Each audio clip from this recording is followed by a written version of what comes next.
پرندوں کے تعلق سے کچھ سوالات آپ سے کرنے ہیں. یہ ارشاد فرمائے، یہ پرندوں کے گوشت کھانے کے تعلق سے حرام ہے یا حلال ہے؟ بلبل کا گوشت تو یہ حلال ہے.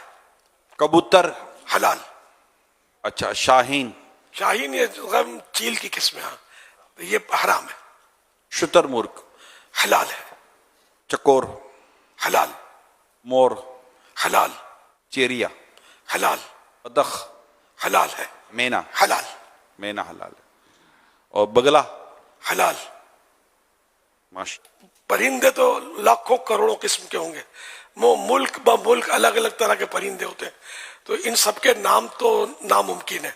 تو اس لیے وہ علماء کرام نے اس کا اصول بیان کر دیا کون سا حلال اور کون سا حرام. تو وہ ہر شریعت میں لکھا ہوا ہے کہ پنجے والا پرندہ جو پنجے سے شکار کرتا ہے وہ حرام ہے.